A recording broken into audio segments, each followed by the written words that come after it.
المعركة اللي دايرة دلوقتي بين النسويات واللي ضدهم، المعركة اللي بقى صوتها عالي قوي وبقت حرب. الستات دلوقتي بتقول انا مش خدامة، ما ينفعش انا اللي اعمل له كل حاجة، ما يعمل لنفسه، عايز كوباية شاي يقوم يعملها. طيب يا ست الكل، ربنا سبحانه وتعالى مرجعيتنا هي القرآن. ربنا حدد الادوار في العلاقة الزوجية، دور الست ايه؟ لتسكنوا اليها. يعني ايه تسكنوا اليها؟ سكنك ده بيوفر لك ايه؟ بيوفر لي الدفء، الراحة، أبقى فيه من غير هدوم وأنا مطمن على نفسي ومش قلقان. كل حاجة ضعفي بيبان، أي حاجة بحتاجها بلاقيها. لتسكنوا إليها، يعني لو أنت بتعملي الحاجة بحب وبفطرتك العاطفة اللي ربنا خلقها فيك اللي عايزين ينزعوها منك علشان تتحولي بعد كده زيك زي الراجل، فأنت لو بتعملي في بيتك لولادك ولجوزك بحب عمرك ما هتقولي الكلام اللي أنت بتقوليه ده. إزاي هيبقى سكن وأنا لما بيطلب مني حاجة أقول له مش وظيفتي إن أنا أطبخ لك ولا إن أنا أعمل لك شاي ولا إن أنا أخدمك أصلا. لو هو في مقدرته يجيب لك حد يساعدك في البيت يا هلا ويا مرحبا. لو هو مش في مقدرته اعمليها بحب، ارجعي لفطرتك واعمليها بحب. دول عايزين ينزعوا فطرتك منك، خليكي واعية وذكية. كمان دور الراجل اللي ربنا قال عليه ان الراجل قوام. قوام يعني بيعززك ويكرمك، وهو اللي بيصرف على البيت ويخرج يشتغل ويواجه المجتمع بره. يعني الراجل يكون مسؤول عن راحتك وسعادتك وحمايتك وأمانك والإنفاق عليكي. طب لو في طرف من الطرفين أخلف دوره، أنا ماليش دعوة، أنا بقوم بدوري، فطرتي اللي ربنا فطرني عليها اللي هتسأل عنها يوم القيامة. أنا هقوم بدوري حتى لو الطرف التاني ما قامش بيه. طب لو خلاص مش قادرة ومش قادرة أحتمل، خلاص ربنا شرع الطلاق، إن أنت لو مش قادرة تحتملي وحضرتك كمان لو مش قادر تحتمل زوجة بالشكل ده إنك تطلقها. مرجعيتنا كمان بيت النبوة. أمهات المؤمنين أنتِ أشرف منهم أو أحسن منهم؟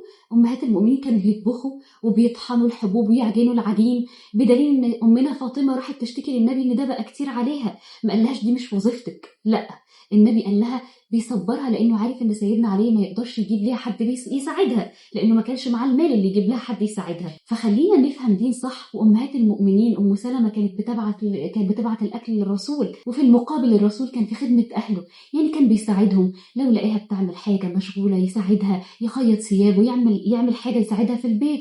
لا بيتكبر ولا بيقول زي الرجالة اليومين دول ده مش وظيفتي. احنا نزعنا المودة والرحمة من العلاقة بان كل واحد عمال يتشدق ويعني خلاص رأيه هو المهم ويعادي في الآراء التانية. اهدوا يا جماعة، احنا عندنا مرجعية، احنا مش متسابين كده والله في الدنيا. بيقولولك اوعي تكوني خدامة، لازم تبقي ملكة. وهي الملكة بيبقى صوتها عالي بالشكل ده، بتقف للراجل ند بند بالشكل ده. الملكة يعني بتعيش على فطرتها، العاطفة والأنوثة والحنان والاحتواء والتقدير. بلاش يضحكوا عليكي، عايزة تبقي ملكة كوني ملكة تصرفاتك. اللي ضد النسويات اللي بيروحوا بقى للإكستريم، لا دي لازم تتضرب. أولا النبي صلى الله عليه وسلم لم يضرب امرأة قط ولا غلام ولا أي حد، ومش من ديننا. والآية القرآنية اللي بتقول وعاشرهن بالمعروف، فين العشرة بالمعروف؟ في ضرب.